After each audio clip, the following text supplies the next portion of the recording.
ভাই দোস্ত বুজুর্গ, আমি আপনি তো বড় দূরের কথা, সেই বাদশাহ সাজ্জাদের কথা যদি আমরা শুনি, বাদশাহ সাজ্জাদের যদি আমরা একটা ঘটনার দিকে লক্ষ্য করি, বাদশাহ সাজ্জাদ তিনি কাফের ছিলেন। দুনিয়ার মধ্যে আল্লাহ পাক চারজন ব্যক্তিকে দুনিয়ার বাদশাহী দান করেছিলেন। দুনিয়ার বাদশাহী আল্লাহ পাক চারজন ব্যক্তিকে দিয়েছিলেন। তার মধ্যে একজন ব্যক্তি হচ্ছে বাদশাহ সাজ্জাদ, যিনি কিনা সমস্ত দুনিয়ার বাদশাহী পেয়েছিলেন। বাদশাহী পাওয়ার পর তিনি কি করেছিলেন? তিনি বলেছিলেন যে মৃত্যু আমার কাছে পৌঁছাইতে পারবে না, আমি চিরঞ্জীব, মৃত্যু আমাকে গ্রাস করতে পারবে না, মালাকুল মাউত আমার কাছে পৌঁছাবে না। কিন্তু বাদশাহ সাজ্জাদ কিন্তু এটা জানতো না যে আল্লাহ তাআলার মক্করটাই হলো বড় মক্কর। আল্লাহ রাব্বুল আলামিন কোরআনুল কারীমের মধ্যে বলেন, ওয়া মাকারু ওয়া মাকারাল্লাহ ওয়াল্লাহু খায়রুল মাকিরিন।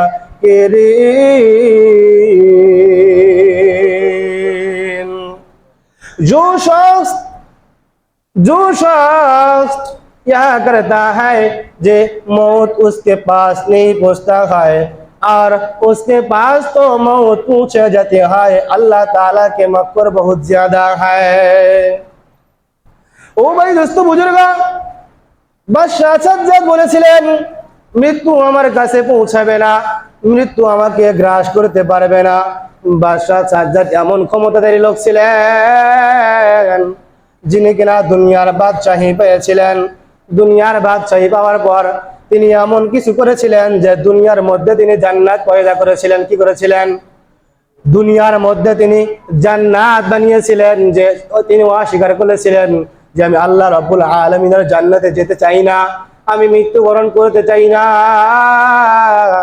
যে কারণে তিনি দুনিয়ার মধ্যে জান্নাত বানিয়েছিলেন। দুনিয়ার মধ্যে তিনি বাগ ভবন এত সুন্দর করে করেছিলেন যেখানে তিনি আরাম আয়েশ করবেন, জান্নাতের বকবালের সাথে করবেন।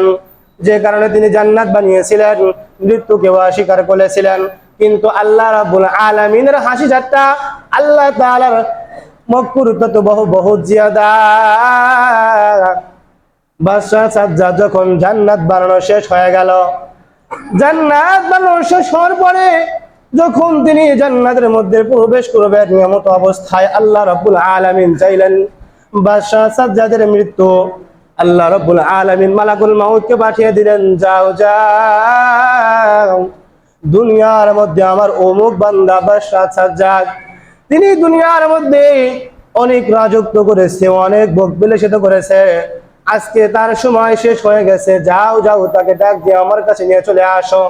মালাকুল মাউত এমত অবস্থায় সেই বাদশার কাছে উপস্থিত হয়ে গেছে। তিনি জান্নাতের মধ্যে প্রবেশ করবে, এখনো পর্যন্ত প্রবেশ করেন নাই, শুধুমাত্র তিনি জান্নাত বানিয়েছেন।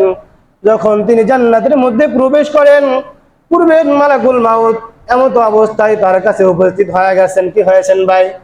তার কাছে উপস্থিত হয়ে গেছেন।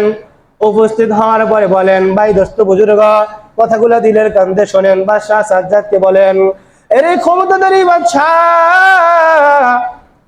তুমি বলেছিলে আল্লাহ রাব্বুল আলামিন মালাকুল মাউত তোমার কাছে পৌঁছতে পারবে না, হযরত আজরাইল তোমার কাছে আসতে পারবে না, তোমার মৃত্যু হবে না, তুমি বলেছিলে।